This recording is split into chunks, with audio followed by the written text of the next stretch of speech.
And we are live. Drew, week 1 is finished. And if you didn't notice, we're both 1-0. Bam. Right? Drew, go ahead, throw up yours. We're both 1-0. We can both be happy. Undefeated. Cha, cha, cha, cha, cha. Great podcast that we have. It feels like we're actually getting back to some type of We're back. normal schedule once again, talking about games of the week, defensive player, offensive player of the weeks, talking about the rookies. Now that we have scouted, we've watched very closely, and we've got our takes out there on the channel. It feels really good to really get back into it and talk about all of it. So I'm pretty excited, but we're going to go ahead and start off immediately with the game of the week, which is going to be when the Buffalo Bills came back to beat the Arizona Cardinals 34-28. Drew, I want to start with the winning team on this one, the Buffalo Bills. I know you have some stuff to say specifically about a certain quarterback that maybe got some heat this offseason and leading up to the season, and as early as just a couple of weeks ago. So why don't you go ahead and start off talking about the Buffalo Bills and your takeaways from them? You know what? Josh Allen, he doesn't have any wide receivers. Mm-hmm. You hate the rookie that they drafted. Correct. You said they don't have any run game. Yep. And you think they're going to suck. But here we are. Josh Allen doesn't need any wide receivers. He doesn't need any running backs. He is the running back. Yep. He had 4 touchdowns, brought his team back from defeat like he always does. And at the end of the day, there's death, taxes, and Josh Allen. That's all I can say. and you can talk about the turnovers or whatever you want to talk about, but the fact of the matter is, when the lights are shining brightest and he needs to win, he wins. Yep. Unless he's playing Patrick Mahomes, then he loses. But so does everyone else. So let's just, we could set that to the side for now, because everybody loses to Mahomes, so it doesn't count. Yeah, Josh Allen, something interesting. Allen only had 5 passes through the first half, and that's when the Arizona Cardinals were leading the game. Only 5 passes in that entire first half. And then coming out, I think the defense, obviously Josh Allen, did his things. He had 232 yards, 2 touchdowns, 9 carries, 39 yards, and another additional 2 touchdowns, only 1 fumble lost. That was back in the first quarter of the game. Again, strip sack fumble, by the way. Strip sack fumble. The defense Plenty really of came players alive. have strip sack fumbles. Defense really came alive in the second half. Greg Rousseau, 6 tackles, 3 sacks, 3 tackles for a loss, 2 quarterback hits. Also the highest graded player on the Buffalo Bills on either side of the ball by PFF. Someone interesting I want to talk about is Dalton Kincaid is kind of been a name brought up for discussion over and over again throughout the offseason. Hey, he's probably going to be the number 1 target. They have 2 tight ends out there, and the other tight end, Dawson Knox, was the number 1 tight end going into this game or coming through this game. Dalton Kincaid had a wide receiver usage less than Marvin Harrison Jr., which we will talk about, at only 4%, 1 catch for 11 yards on only 2 targets. I think we're looking at a Buffalo Bills team that's going to resemble a little bit like the last year's Packers, and the fact that a different receiver or tight end will emerge as the leader each and every week. 9 different receivers caught a pass from Josh Allen in this game alone. Josh Allen had a great game, obviously. I personally, I'm going to bring up when I'm right, and I'm going to bring up when I'm wrong. I had the Arizona Cardinals potentially winning this game. But, Josh Allen came through, picked it up, and he put the team on his back and he won the game. On the Arizona Cardinals side, what do you make of them and what's going on with them? Specifically talking about Mr. Marvin Harrison Jr., what's going on with him? Real quick, who led the Bills in targets? Keon Coleman. Oh, yep. Keon Coleman. Keon Coleman led the team in receptions, targets, and receiving yards. Yes. How many catches did Marvin Harrison have? He only had 1 catch. Listen, I'm gonna set the Bills aside. I'm a big believer in the Bills. I'm a big believer in Josh Allen. The haters are gonna hate. That's fine. They're just jealous. This is the thing with the Cardinals, this is what they're gonna do every week. They are gonna give these teams the best shot they can. Yeah. They might finish this season with 4 wins. They might finish this season with 5 wins. But you better pack your bags and come to work the Sunday that you have to face the Cardinals, because Kyler Murray is healthy. He's dynamic. James Conner is a beast. Trey Yeah. McBride is a beast. These dudes, they might have 7 or 8 losses this year where, look at this game, they were winning at one point. If they had a little bit more talent on certain sides of the ball, they might have put it away. But the Marvin Harrison Jr. thing to me it's very, very simple. Marvin Harrison Jr. did not play for Georgia last year. He did not play for Alabama last year. He did not play, the teams that he's playing, the cornerbacks that were guarding Marvin Harrison Jr. last year are insurance salespeople today. They are car salespeople today. No offense to anybody that sells cars, scumbags. Now Marvin Harrison, you know what he didn't do all offseason? He didn't play any preseason games. He didn't do anything. And now, only 3 snaps in the preseason. Now he's going up against corners that are making $8 to $12 million, going up against Pro Bowl corners every week. He's getting the best guy on the other side. He's getting the whole defense schemed to him, and he didn't play all preseason. What, we just thought this dude was going to come out and go for, 8 catches for 140 yards and 2 tutties? Not going to happen. The NFL is hard. It is very hard. You don't just get to sit on your ass all preseason, not put the time in, not put the reps in. Yep. It doesn't happen. Every season we see this where these players don't play in the preseason. We are probably going to talk about Caleb Williams later. Where we can talk about Brandon Ayuk drops a touchdown in the fucking end zone because he wasn't getting his reps in all training camp. You don't, and Brandon Ayuk is a seasoned player who already had the chemistry. Marvin Harrison Jr. has 0 in-game chemistry with Kyler Murray. You haven't played any schemed defense. These guys are just running out cover 2 or cover 3 or man coverage or whatever. They're not even blitzing. And then you just expected him to pop off the page. Marvin Harrison laying a dead this week. I could have seen that coming from a mile away. Nevertheless, he'll get better. He's a stud. He's going to be good. And the Cardinals are going to be a handful all season. I don't look forward to our 2 games against them this year. Yeah, I had the same type of takeaway as well. 3 targets, 1 catch for 4 yards, and he had a drop as well on those targets. He looks like he's not trusted in the offense yet in this season, and a lot of that has to go into getting the reps. Only 3 snaps in the preseason. Most of his receiving snaps looked like he was an X receiver on the back end. He wasn't really targeted. He definitely was not the first read on most of the play designs. So that's kind of where we stand with Marvin Harrison Jr. The leading receiver for this team this week was Greg Dortch, 6 receptions, 47 yards, Now, on the other side of the ball, you had Mack Wilson and Zaven Collins having a pretty good game, each individually getting 9 tackles and 1 tackle for loss. They were the 2 highest graded players on the Cardinals together. The Cardinals overall, looking at the game, they looked really good in the first half with a good game through the air and on the ground. James Conner looked really good being involved in the game plan overall, again, both on the ground and in the air. In the second half, completely different. Their biggest positive in the air turned into their biggest negative. They really couldn't get anything going. Kyler Murray being pressured multiple times. Already talked about Greg Rousseau's 3 sacks. Those 3 sacks came in the second half of the game, along with Von Miller as well getting a sack. So, and then Kyler also fumbled. So those things go into the Arizona Cardinals offensive line. Listen, they have a really talented quarterback. They have a young prospective wide receiver, a very young, good tight end, but they have some holes on the offensive line, and they have a lot of holes in the defense. This is, just like Drew said, going to be a competitive team. May only win a couple of games this season.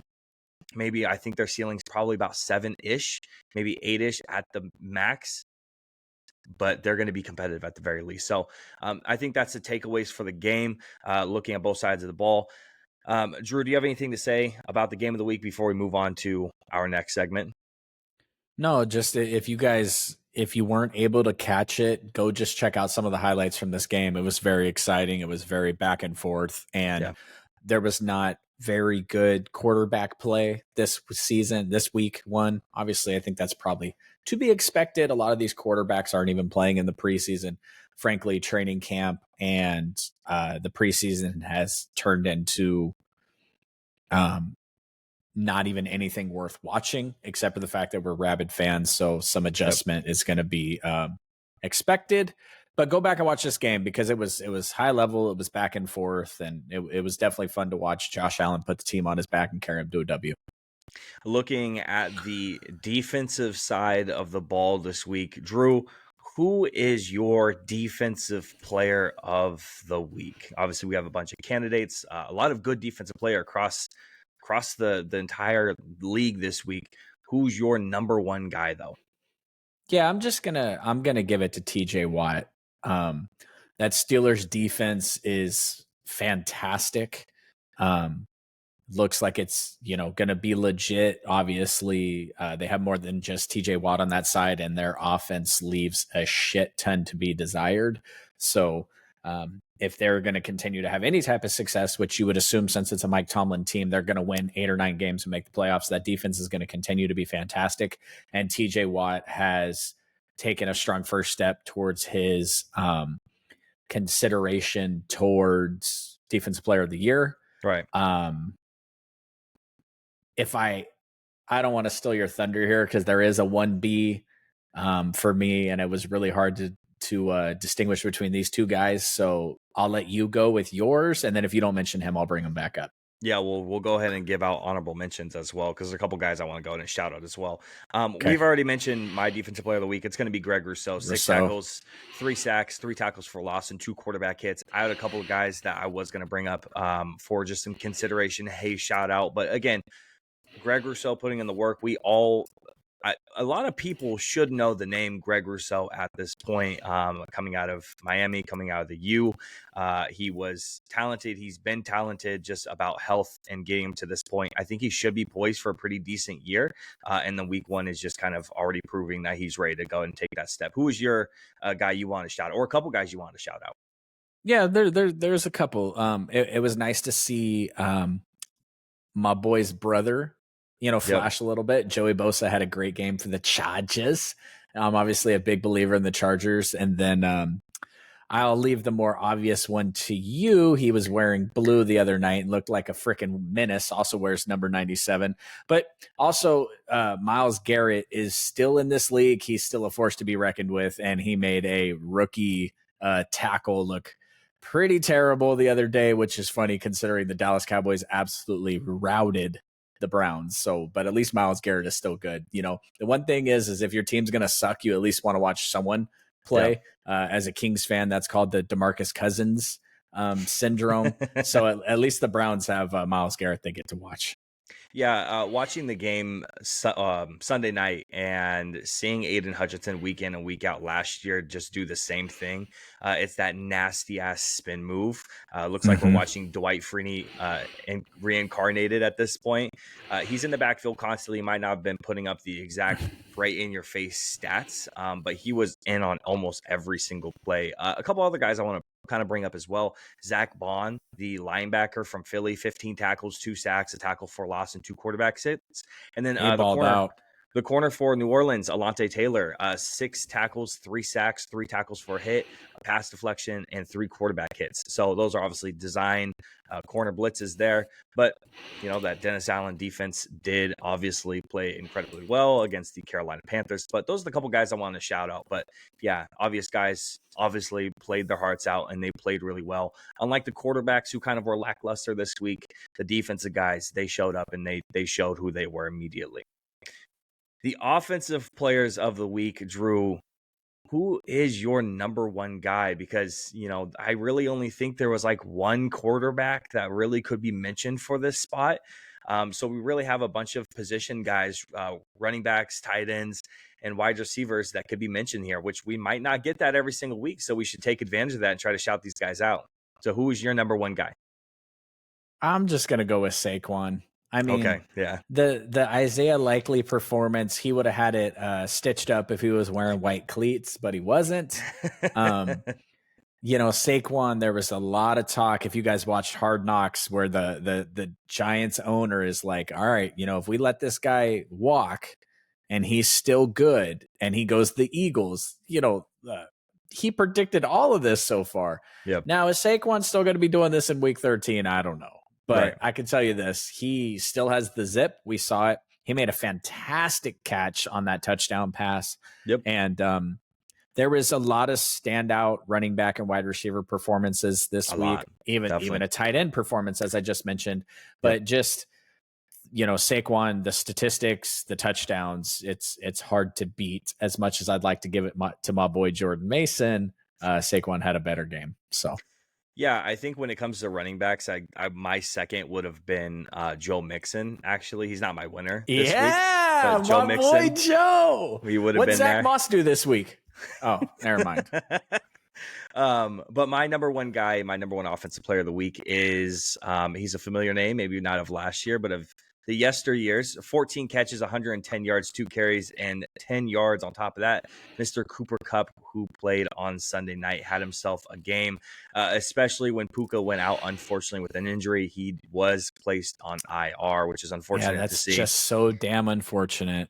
It sucks. You hate to see it. But again, 14 catches, 110 yards. It looked like Cooper Kupp from a couple of years ago. Yeah, Isaiah Likely, shout him out. Obviously, 9 catches, 111 yards, and a touchdown. He would have had an additional, 10 yards and another touchdown if he would have just kept his foot. If he wore a size 11 instead of 13, he would have been in bounds. So super unfortunate there. But yeah, I already mentioned Joe Mixon. He was up for consideration as well. The big difference between Saquon and Joe Mixon about getting like that number one running back spot for the offensive player of the week was going to be Saquon's 3 touchdowns. That definitely makes a difference. But yeah, so Cooper Kupp gets my number one. Was there any guys that you want to shout out outside of Isaiah Likely? Yeah, I'll go same game. Jamison Williams. Good for him. Injured with his knee injury, and he's got the basketball player syndrome where every time he gets tackled, it looks like he broke something and he goes hobbling off the field, and then he's right back in there the next play doing the thing. Yep.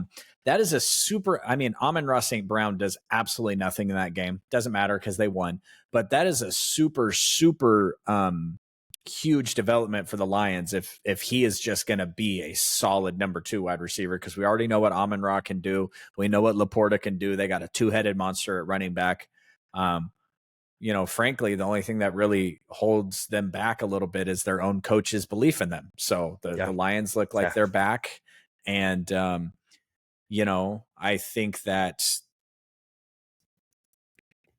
and then, I mean, the only other thing I'm really going to say, obviously we talked about Josh Allen off the top with 4 touchdowns, but there is a certain quarterback. I know you don't want to spend too much time on these guys, but he resides down in New Orleans, and he was had a couple of tough seasons the past couple of seasons, but Derek Carr came out and he had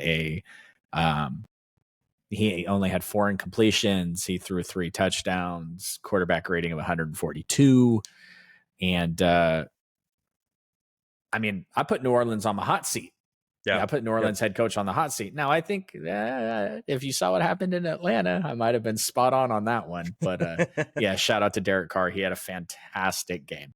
Yeah, and the only other guy that I was going to bring up as well, quarterback-wise, was going to be Baker Mayfield. Shout out, had a big game, 289 yards passing. But yeah, he looked fantastic. So shout out to him, especially after getting his contract, getting paid, and then going out and getting a win week 1. So hopefully we see some good things for Baker, because I feel like most of the world at this point roots for Baker Mayfield. So we want to see good things out of him. Did you see any of the highlights from that game? I did. Yeah, I saw some of them. Oh, Mike Evans had this touchdown catch where his hands were back here and the corner was on him, and then he reached his hands through the corner and caught the Mike Evans. My God, like the most underrated. I'm just going to call it now. His career ain't even over. He's going to be one of the most underrated Hall of Famers when it's all said and done, because Mike Evans shows up, he laces up his cleats, and he goes for 1,000 yards. That's now, the model of consistency for wide receivers today. Which is why my boy Frank Gore better make the Hall of Fame, because he got 16 seasons and 16,000 yards. Shout out to him going to the 49ers Hall of Fame last night. They said he was at his playing weight when McCaffrey was on the inactive list. I thought they might just put a uniform on Frank Gore and bring him out there. But little did you know, we had a little Jordan Mason action waiting for you. Yep. So here we go. Sticking with week 1 and talking about performances, we want to start talking about week to week. Keeping an eye on the rookies that we scouted. I mean, we scouted over 200 rookies this offseason, talked about them in the draft, mock drafts, and actual drafts, and we're live during the draft. So we did a lot of coverage for this past draft class, our first year on the channel, obviously. So many years to come on that. we want to go ahead and take a look at the top 3 rookie performances of week 1. So we have 3 of them each. Drew, go ahead and start us off. Where are we going to start? I'm going to go on the offensive side of the ball. Weapon wise, I shouted this man out last week. He's the only bright spot on a team that's not going to do anything this year, who also on my list of hot seats for the coaches. You're on your own 40-yard line with 7 minutes to go. It's 4th and 1. You decide to punt. Good job, Antonio Pierce. I'm shouting out Brock Bowers. He lined up in the tight end spot. He lined up out wide. He lined up in the slot. He led the Raiders in targets and catches. Yeah. 14 times in line, 24 times in the slot, twice out wide, and once in the backfield. That is a super versatile chess piece. I wish the 49ers had him, because he is just going to do fantastic things for his entire career. And it would be nice if they could find some decent quarterback play. That way they could take advantage of his run after the catch ability, but that remains to be seen. So my offensive weapon, rookie weapon of week 1 is going to be Brock Bowers. And I don't think it's going to be the last time I bring him up. Probably not. Mine is going to be the very glaring, obvious one that everybody watched on the first night of football. The fastest man at the combine, Mr. Xavier Worthy, 2 receptions, 47 yards, 1 touchdown, and then on top of that, a carry for 21 yards and a touchdown. He looked pretty incredible. And now let's go ahead and take a step back on just those 2 alone. And let's just say, if you're clicking on the video for the first time, go back and listen to our predictions for the rookies. And I just want to say we're pretty spot on for a lot of them. You called out Brock Bowers. I called out Xavier Worthy. We said they both were going to have good games. I said Jaden Daniels could be possibly poised for a big game. He had the best rookie quarterback performance out of all of them. So a lot of good predictions that we had going on. So again, Xavier Worthy, 2 receptions, 47 yards, touchdown. Drew, you called it out. You said that Andy Reid was going to use this guy all over the place. They're going to gadget the shit out of him. You saw it on one of our YouTube shorts. So exactly how they used him: 2 touchdowns and a total of 68 yards in his debut. And shout out to every single hater of the 2020 podcast that said I was an idiot for taking Xavier Worthy in our mock drafts over AD Mitchell. Because I'm pretty sure AD Mitchell had 1 catch for 2 yards, and Xavier Worthy is going to probably, he's on Tyreek Hill rookie touchdown watch. That's all I can say. So, and to be clear, Xavier Worthy had the best performance out of all the rookies on the offensive side of the ball, but I already knew we were going to talk about him. That's why I went Bowers. So shout out to Xavier Worthy. He was definitely number 1 on the offensive side of the ball for the rookies. Weapon wise. And that's the reality of this, is Drew and I are picking different guys. So you're really getting top 6 rookie performances of week 1. Drew, on the defensive side of the ball, I had Mr. Jared Verse on my defensive side of the ball. 4 tackles, 1 sack, 1 tackle for loss, 2 quarterback hits, and 6 pressures. Tied the rookies with pressures this week. I almost went with a Mr. Marshawn Nealon from the Dallas Cowboys, but unfortunately he couldn't grab that sack, and they had almost identical numbers outside of that. But Jared Verse got the sack. He deserves this spot for getting a rookie spotlight on the performances of week 1. Who did you have?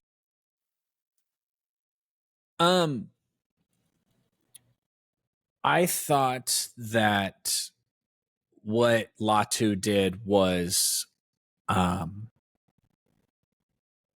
pretty good. I was a little concerned with the fact that he just provided not much in the run game, in the run stopping game, which is where Jared Verse shined. Yes. So I'm going to go with Latu. There wasn't a ton of rookie defensive standout performances. Cooper DeJean didn't even make the field. Yeah. And Quinyon looked pretty good out there on Friday. Quinyon did. Terrion Arnold was picked apart pretty badly. He was. Ennis Rakestraw made the field for them later that game because there was some injuries. Ton of injuries for the Rams in that game. Nate Wiggins, he played a little bit for the Baltimore Ravens and he looked pretty good, but limited snaps. So I went with Latu here just because he had more snaps. I think he played 30 or 35 snaps.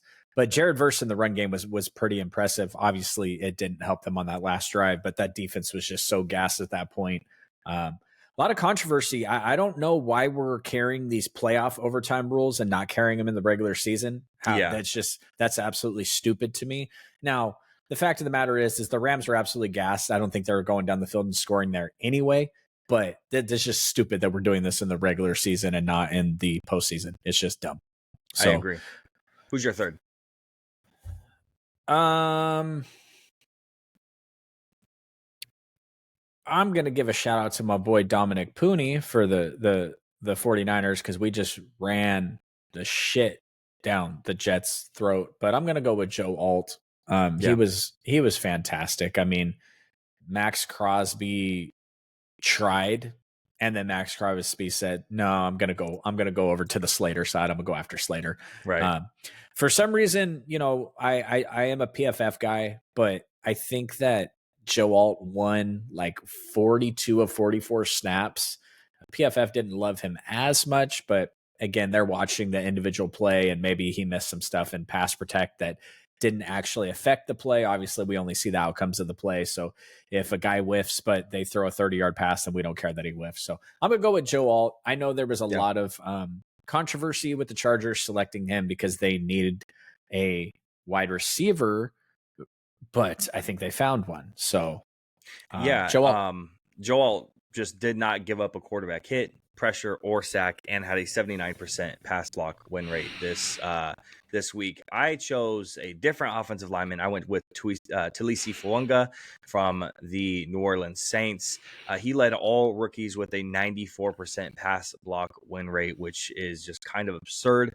So he looked great. He felt great. And what's great is I already knew coming into the season, he's great at run blocking. That's what he exceeds in. He's nasty. He's disgusting. He's vicious when it comes to that.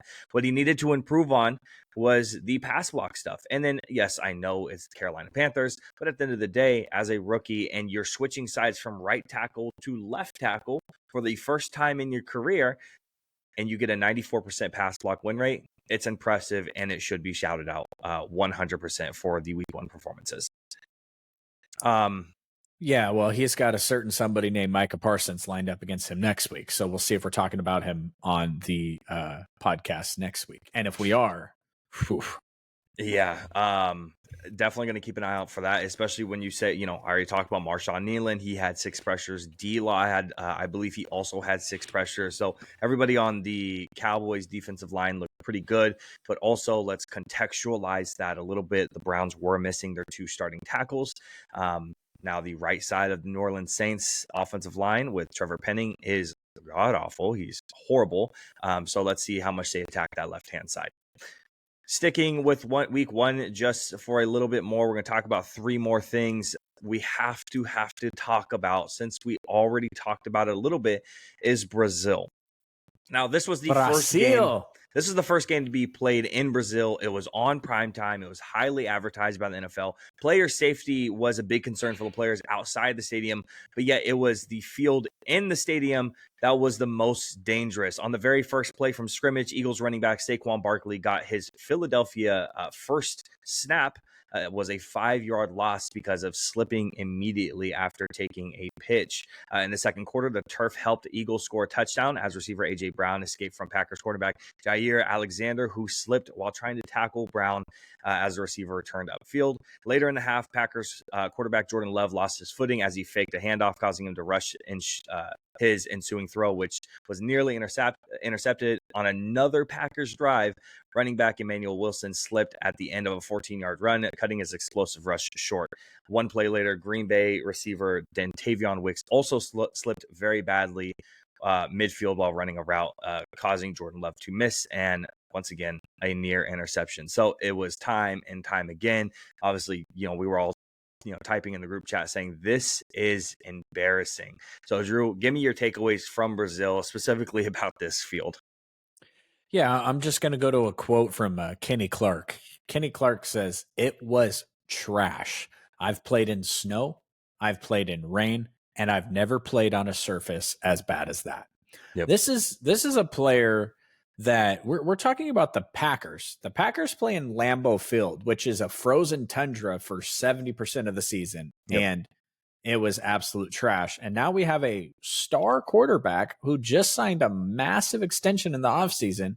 Basically, the Packers season is over because I don't know if you guys have, if he misses 3 games, maybe.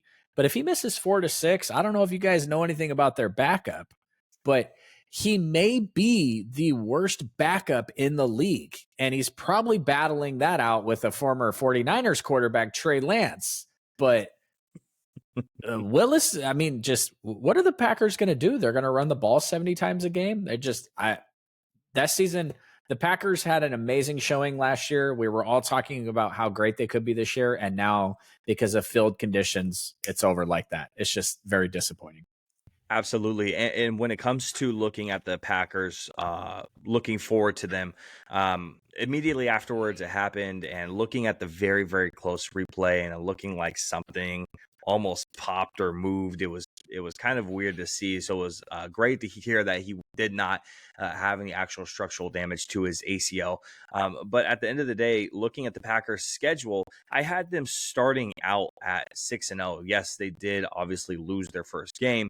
But I still had them, at that point, you could still call it 5-1. They have the Colts next week, Titans after that.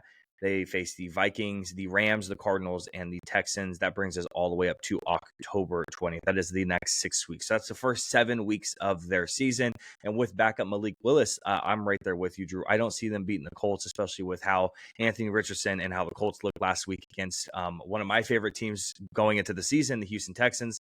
The Titans did not look good. They might be able to pull out a win there, but the Titans defense looked pretty good holding that Bears offense. Obviously week 1 rookie quarterback. We can talk about that obviously a little bit later, but then Vikings, Rams, Cardinals, Texans, you have a bunch of tough teams leading into there. So if he's missing for any more than 3-4 weeks, yeah, we're talking about the Packers schedule and their playoff hopes kind of slowly dwindling because of this. It's very disappointing. Outside of just Brazil and talking about week 1, there was a lot of confusion surrounding the Christian McCaffrey late inactivity. Speculation is circulating that the 49ers misled fans and, of course, the big part, the bettors, about CMC injury before ruling him out just minutes before kickoff. It was really close to 90 minutes before kickoff. Backup Jordan Mason claimed that he was told Friday he'd start, contradicting Kyle Shanahan's statement that CMC would play. Now fans are left wondering if Shanahan was covering it up or if someone else in the organization spilled the beans. So, Drew, what is your take on this? I know we're talking about off record before the podcast started about this a little bit. You are our resident 49ers fan, so give us your take on what's going on here. Yeah, you know what? You're right. Don't call me a fan. Expert. I'm sorry. I'm not a fan. You're the expert. I am not a fanatic. We know some fanatics. That is not me. Yeah, I don't know if it matters. Obviously, it matters for the NFL and the gambling lines and everything. And if they had put Christian McCaffrey on Friday as doubtful, it would have changed the gambling lines, and it would have just cost more people more money because the 49ers came out and stomped that ass.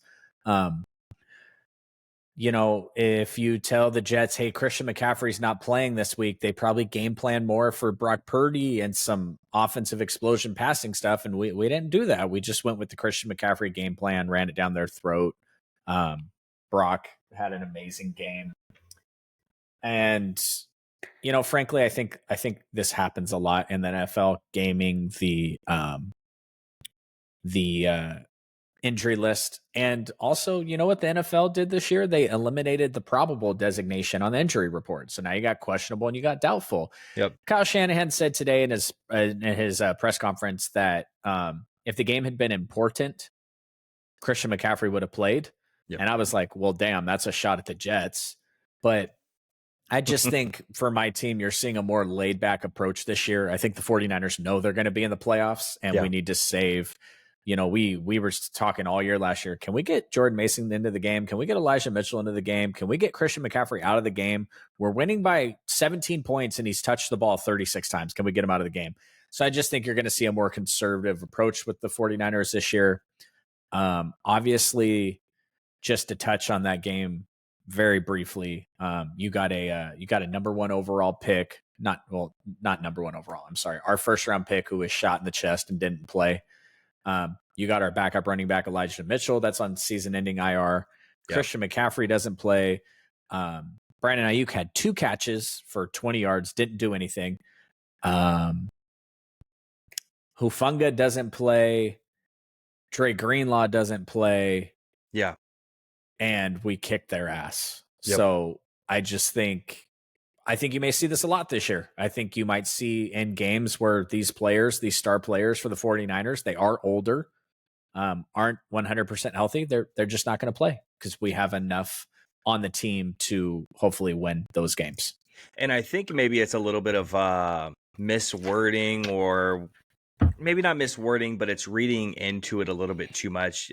Maybe Jordan Mason was told on Friday that he would start, and maybe Kyle Shanahan thought that Christian McCaffrey would play. Those two things can coexist at the same time. It's not out of the realm of possibility that Christian McCaffrey could be on a pitch count because he didn't really practice the entire offseason. So it's not out of the realm of possibility that Jordan Mason starts and Christian McCaffrey comes in on passing downs. That's not weird. That's not out of the realm of possibility. So I think that obviously the most angry people about this entire thing are, one, just going to be haters of the 49ers, obviously. And the media. And then 2, it's going to be the people who bet on these type of games. So those are going to be like the 2, sets of angriest people. Outside of that, it's really not that big of a deal. Again, those 2 things can coexist at the same time. I don't think it's really that big of a deal. Plus, if I'm the head coach of the 49ers, first of all, we would be terrible. But if I was the 49ers head coach and I have a meeting with all my positional coaches and the medical staff, and they say, hey, Christian McCaffrey's Achilles is, he's got tendonitis. It's kind of tight. So, okay, we'll keep an eye on it. And then I turn to our running backs coach, who is Bobby Turner, and say, hey, man, make sure everybody's ready to go. Make sure that our rookie running back Garindo knows that he's probably going to be up on game day. Make sure that our 3rd string, 4th string running backs are ready to go, and make sure Jordan Mason knows if this thing turns south, he might be in line for an extended role. And so then you go to Jordan Mason and say, hey, bro, you might have to be ready. The one thing that I will say is Deebo Samuel and his media availability said that Kyle Shanahan came to him 2 hours before game time and told him, hey, we had to switch up the script and you're going to have to provide more in the run game tonight. And Deebo said, let's go.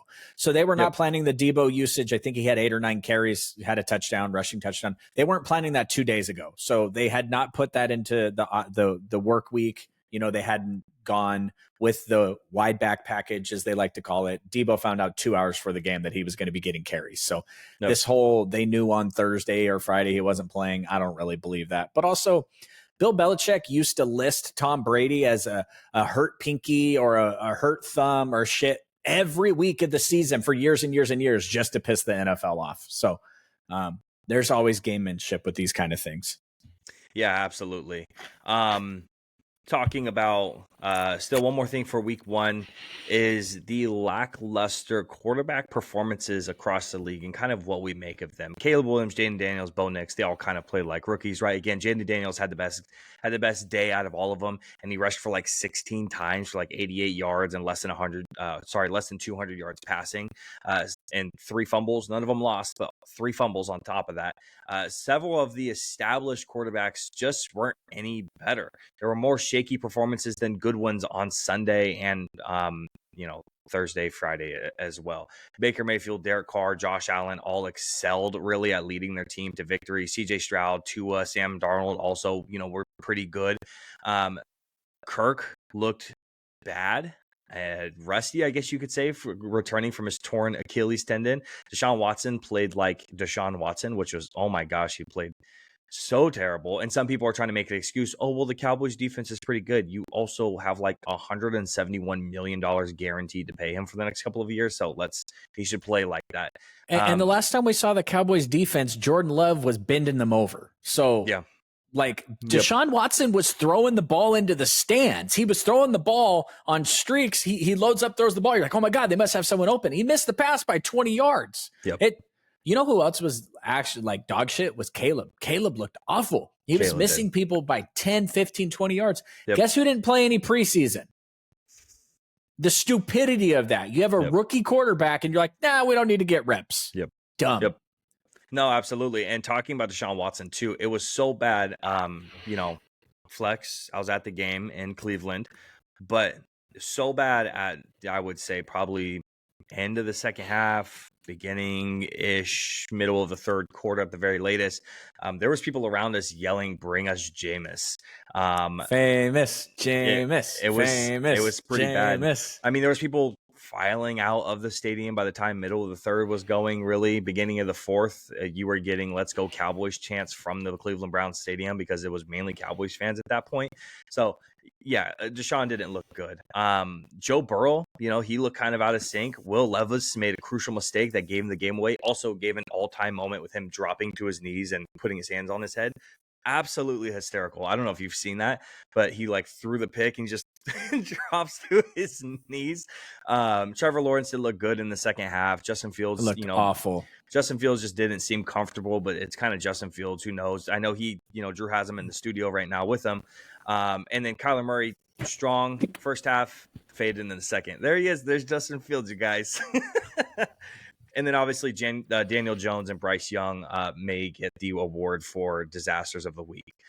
So what do we make of all these quarterback performances? Because I know they're being kind of blown out of proportion at this point. And you brought it up, is some of the preseason or lack of preseason action may contribute to this. But what do you make of it?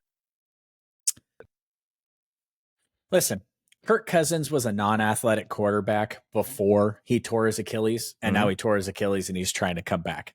I do think it's hilarious. Do you have that box score up?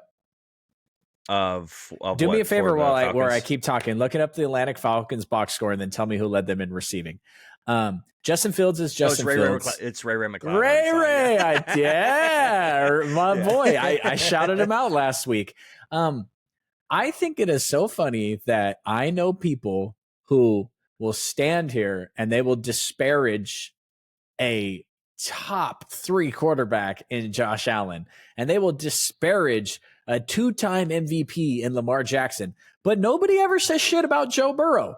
Joe Burrow shits the bed every 5 weeks, and people just don't say anything about him. You got Jamar Chase, you got a running back that I think sucks, but everybody else was very excited about. And you lose to the Patriots. Listen, do you know what they did to Gerard Mayo after they won that game? They doused him in Gatorade. They gave him the Gatorade bath, bro. They did. They gave him the Super Bowl Gatorade bath because they beat the Bengals. Yep, absolutely they did. Oh, that was great. Absolutely. Yeah, the quarterback play, Lamar and Patrick Mahomes didn't look great. Patrick Mahomes, the only reason the offense was moving down the field was because of 15-yard penalties. Now the thing is the standard Mahomes is set is so damn high that I thought Jalen Hurts looked good. I thought Josh Allen looked good. Mahomes was fine. I'm not going to say he was bad, but just not the Mahomes game. The quarterbacking in the Patriots and New England game was terrible. The Chicago Will Levis debacle was terrible. Anthony Richardson, my God, that throw he made off his back foot was fantastic. Anthony Richardson actually was a top 4 rated quarterback by PFF. Yep. CJ Stroud is CJ Stroud. And I told you this before the season. What CJ Stroud did last year has everyone thinking Caleb Williams can be great this year with 4,000 yards and all this shit. It ain't going to happen. That rookie year that CJ Stroud had last year was fantastic. And that's why he's already, I think, 25 out of 30 teams would trade their quarterback for him today because of his talent and contract. Yeah. Our boy, $200 million quarterback, Trevor Lawrence looked awful. Tua was Tua, I guess. Yeah. Sam Darnold looked pretty good. Looked efficient. Yeah, he looked good. He was like a top 5 quarterback for one season or one game. Obviously, we talked about Derek Carr. Herbert looked awful. Luckily, their defense held out. So, I mean, honestly, and then watching my boy last night, Brock Purdy just makes it look easy. He's not stressed. He's not rushed. He makes the right play. And his stats should have been a lot better if, Brandon Ayuk can catch a damn ball in the end zone. So Yeah, we shouldn't short the well, first of all, Brock Purdy's still gonna obviously Brock Purdy can have one of the greatest NFL seasons this year, and there's still gonna be questions, and they're still gonna be like, well, he has the Avengers. Well, of course he had a good season. Whatever. It should not be overlooked that how good that Jets defense is and how many points that the 49ers put up. It should not be it should be talked about a little bit more and how good Brock looked. And obviously Jordan Mason kind of looked like he did whatever he wanted on that front. So, 49ers look great and Brock looked great. Can we talk about the Jets for a second? Yeah, we absolutely can. Aaron Rodgers did not look very good. I know you have some thoughts on this, so I'm going to go through my little spill here, and then I'll let you follow up on why you think. But if you look at his passing chart, he made one throw to the right side of the field where a man named Mooney Ward hangs out, and Mooney Ward dropped the pick. Besides that, he didn't throw over there. He only targeted Lenore, who also baited him into a pick that our linebacker caught. But they were not able to run the ball, and yesterday's game is going to be the healthiest that offensive line is all season. And Absolutely. They invested heavily in that offensive line. They got a brand new left tackle, got a brand new right tackle. They got a top 15 pick at tackle who didn't even play a snap. Yep. And, they invested in the offensive line on every single front in terms of they drafted, they signed, they traded for. They literally invested every way they possibly could. They look suspicious. And if it were me, I might think to myself, man, do you think a pass rusher could have helped them last night when Brock Purdy was sitting back there just up? Here's a pass, here's a pass, here's a pass. You don't think another pass rusher could have helped them? I think maybe they have someone. Yeah, I don't know. I swear they have someone. He's like sitting on the couch somewhere. He's eating Cheetos just like you and me, Hassan Reddick. Exactly. When it comes to the Jets and specifically the offense, because I think that is the most talked about part, I think the defense was good in terms of they did what they could with the offense not being able to do anything. They were on the field a lot. The play calling was atrocious. I watched the first half of the game and I turned it off. I was like, this is the most uninspiring, boring, piss poor play calling That's seen. Aaron Rodgers' boy. You show him some respect. I know, right? I'm like Nathaniel Hackett. That's his man. Like he gets so defensive and so angry over him specifically too. Why are we trying to force Breece Hall on this defensive line that is this good? This front seven is very talented. Why are we forcing it this hard? When Aaron threw the ball, he had zip on it. He looked pretty good, but it's like the play designs did not allow him to do anything, and he was just kind of fine with it. I know there were some drops, like, the first pass was dropped by Allen Lazard, and there's stuff like that can be cleaned up, but the play calling by itself was bad. There's nothing you could say outside of it. Like, Breece Hall running that many times should not happen when it's not working. Like, he must have had Breece Hall on his fantasy team. He's like, I need you to score a touchdown or something. I need something to happen here. I don't know. It was really, really bad. That's why I personally only watched the first half. I turned it off, said, I'm going to go do something else instead. This game fucking sucks. And I just tuned it out at that point. So that's how I felt watching your guys' game, just so you know. It was the 125 game, yeah. The Fox 125. By the way, there was more than one terrible performance from a quarterback during the Broncos-Cowboys game, and I'm not gonna disparage Tom Brady too much because he's the GOAT of all GOATs, but holy shit, I hope he gets better because he was not good. And everybody's called him out for being not good. And do you know who was bad? Drew Brees was terrible, and they say, get the hell out of here, you suck. Jason Witten was terrible. They say, get the hell out of here, you suck. You could tell it's hard, but Tony Romo was fantastic from the first. Damn, I almost got struck dead for complimenting something Cowboys. Tony Romo was fantastic from his first time in the booth. He was literally saying, oh, this is what they're going to run right here. Here's the play. And then it would happen. It was like he could see 10 seconds in the future. So Brady not being great, I don't want to hear, oh, he needs practice. He needs all this shit. He needs preseason reps, just like all the other quarterbacks out there. He was bad.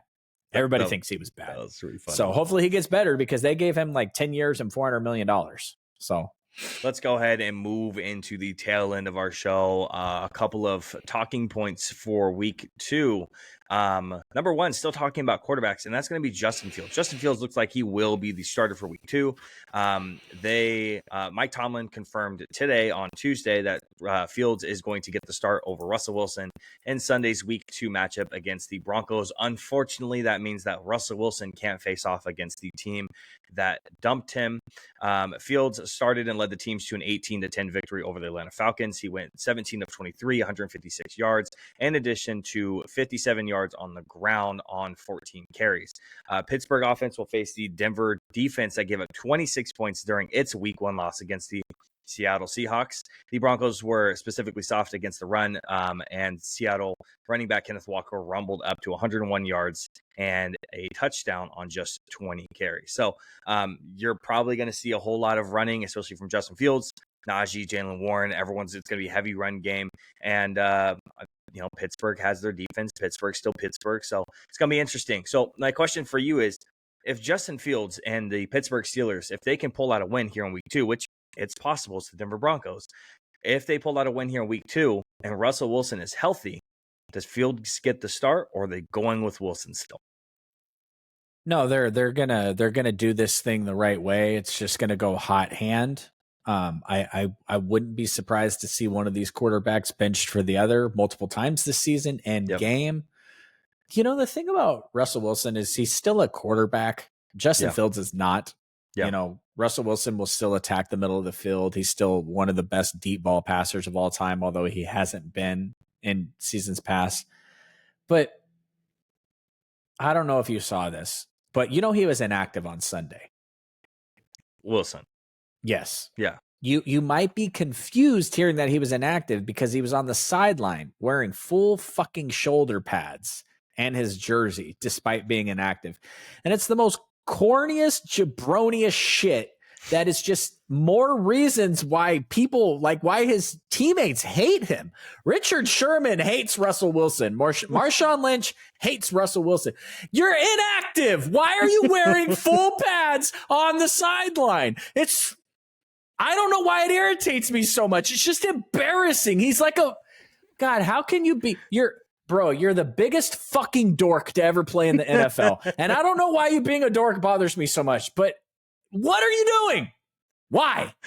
That's great. It just makes me I saw him on the sideline and I'm like, listen, I'm at work right now. I'm not even supposed to have Red Zone up right now. I got shit to do at work and I'm staring at Russell Wilson with his pads on, wondering what the fuck is going on. That's great. If I'm Tomlin, I'm like, bro, go. You're a distraction now. Now you're a distraction.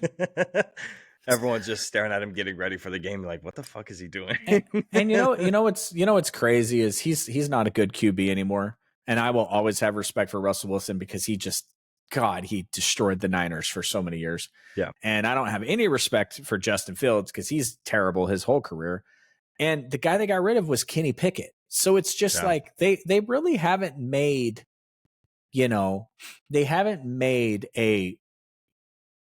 a bad decision per se with what they're going on because they moved off Kenny Pickett, who was terrible. They brought in 2 guys to compete. And unfortunately, it's just, who are the other free agent quarterbacks they could have brought in? They could have tried to sign Kirk Cousins. He looked awful. Jimmy Garoppolo is suspended. Gardner Minshew looked terrible week 1. It's just, I think that Jerry Jones traded for Trey Lance to try to supplant Dak Prescott. And then Trey Lance had 19 interceptions in one preseason game. And Jerry's like, oh, well, shit, I guess I'm going to have to pay Dak, And I got to say, handing Dak that contract, in my opinion, takes Mike McCarthy off the hot seat completely because you don't have Dak have his best season ever under Mike McCarthy's play calling and then not bring McCarthy back. Besides, what are you going to do? You're going to hire Belichick and he's going to bring in Josh McDaniels. You're going to hire Deion Sanders and he's going to bring in what? You know what I mean? So I think Mike McCarthy, as much as people are talking about the hot seat, and I made a big deal of that last week, he's fine. Dak's fine. Cowboys are fine until they get to the playoffs. But all it takes is a couple of games. No, I'm just saying, like Dak Prescott, we know Dak Prescott can go on a best quarterback in the fucking world heater for 2 to 3 games. We just need it to happen in January. Yep. Looking at the CMC injury once again, Drew, do you feel like we covered it enough, or do you want to talk about like, do you have concern over the CMC injury? Oh yes, Okay, I have so let's. major concerns. I Okay, do not think CMC is playing this week. We're playing Minnesota, which is yep, a artificial field.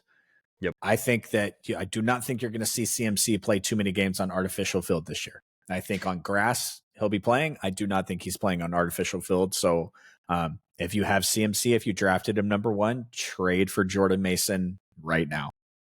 For people who don't know about this Achilles tendonitis, do you know any other former players who had this type of injury?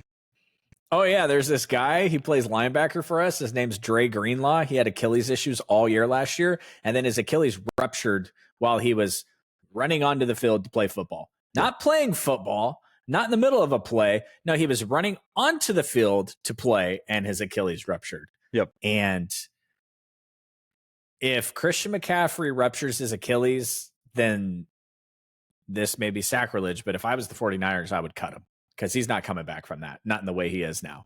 And Kyle Shanahan is famous for finding these undrafted guys. You know, the 49ers, Kyle Shanahan leads the league in yards and touchdowns by undrafted rookies since he came to the 49ers. We find these guys all over the place. Jeff Wilson Jr. and Matt Breida and all these other guys. So Raheem Mostert was a special teamer until we made him into what he was, and he's continued to do good. But yeah, I have big time concerns for Christian McCaffrey. And I've often said that I think that he could have a long lasting career with the 49ers because I think later towards his career, he could turn into more of a slot type guy for us on offense and not carry the ball as much. But an Achilles injury for a running back is big time problem. So I do not expect him to play this week. It's a short week. We just played. We're not practicing today, and we have to fly to Minnesota for a 10 a.m. game. Yeah. I would be absolutely shocked if he's active on Sunday. Yeah, it sounds like he's going to be inactive, and I would be concerned too as well, especially for me, who is unfortunately a Christian McCaffrey stockholder in fantasy. So unfortunate. Did you get Jordan Mason? Yes, I did. Someone was kind enough to trade me for him, so I appreciate that very much. What a nice guy. Shout out to whoever that was. What a fucking guy. What a guy. Now looking at our last thing of the week, Drew, our weekly now upset of the week. We are both unfortunately 0 for 1. You took the Broncos. I was only a little wrong. Oh yeah, you were more wrong than I forgot about that. Okay, I was a little wrong. You were like big wrong. We're both 0-1 at this point. All that matters is record. Fuck off. Drew, who is your upset of the week? Let's see if we can turn this 0-1 to 1-1. Speaking of which, before we go here, I really need you to clip my Russell Wilson in pads rant for me, please. Hopefully, you put a little. Yeah, I don't have social media anymore, but I'm at least going to put that shit on TikTok. So, upset of the week. Man, I really, really don't love this week's slate of games, especially since I really love week 3. But I mean, these, like I said, the home team gets 3 points. So Miami's technically a favorite against Buffalo. I'm taking Buffalo to win that game. I don't think that's an upset of the week. Right. I am going to say a 7-point favorite. I'm going to pick the Tampa Bay Buccaneers to go into Detroit and beat the Lions. I got really close to picking that one. And I'm like, you know what? I've been wrong before. Like I've been like 47-10 wrong before. So why not 7 days ago? So like maybe why not like try it again? Let's throw something else in there. I'm gonna go New England over Seattle this week. New England had a good game stopping Joe Burrow and the offense. They had a guy, Keon White, get 2.5 sacks. He was in contention for that defensive player of the week. He had a pretty decent week. But if this New England front can stop Kenneth Walker, then I don't think Geno Smith is really going to get anything going. Yes, lots of weapons out there in Seattle, but I think this defense is good enough to hold them just a little bit. And if Jacoby Brissett can just do just enough, 16 points maybe, then I think they can pull out the win.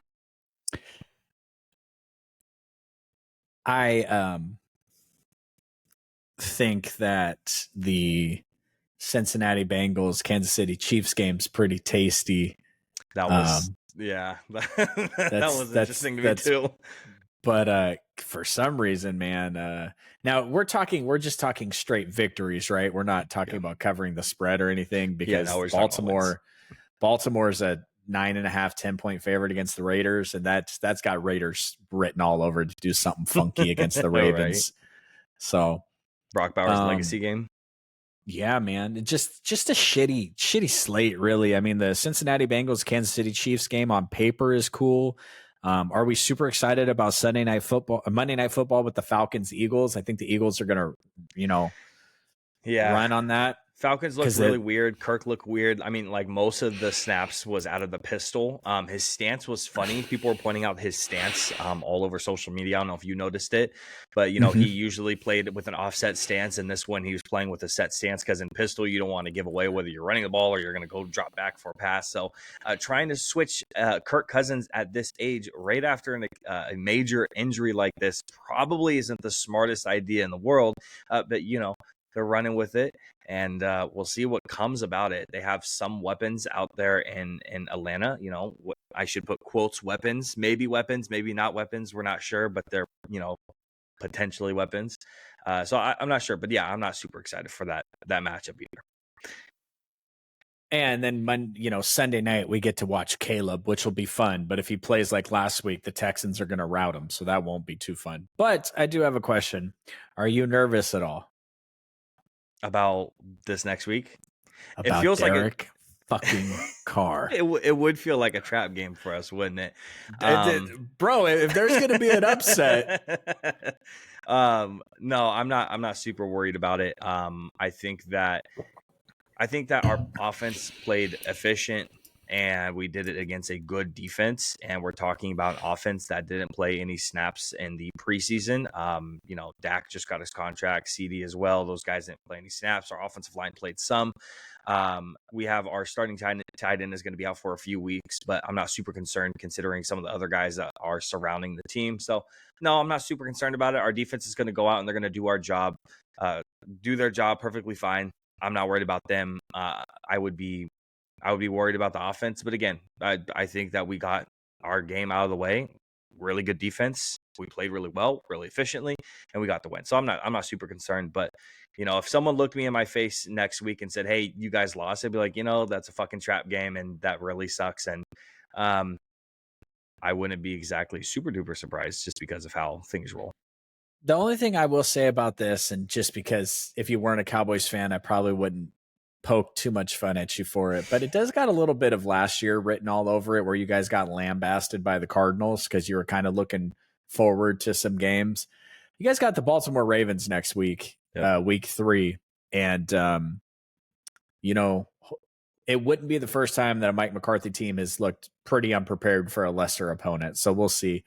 But oh boy, if Lamar does something special against y'all, oh my God, I'm going to go to NFLshop.com. I'm going to buy a Lamar Jackson jersey, and I'm going to ship that bitch straight out to Idaho. So I'm very, very excited for week 3, not so much week 2. Well, all this was fantastic, Drew. We are just over an hour. Before we head out, and we look forward to next week's games. Again, we'll be back next week live streaming and doing our thing as usual. But do you have anything to say to the people before we log off? Yeah. Do you have a? I know we're gonna do a recap next week, but do you have what's the game you're looking forward to most this upcoming week?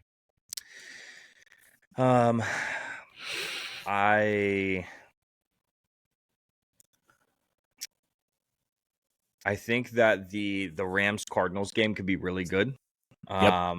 And I am also very excited for that Bucks Lions game. I think that game could be really good, because if Baker continues to go out and play well against another secondary that just is not that good, it's going to be a pretty close game. So I'm excited for those two specifically. Yeah, I'm very, very excited for Rams, Arizona.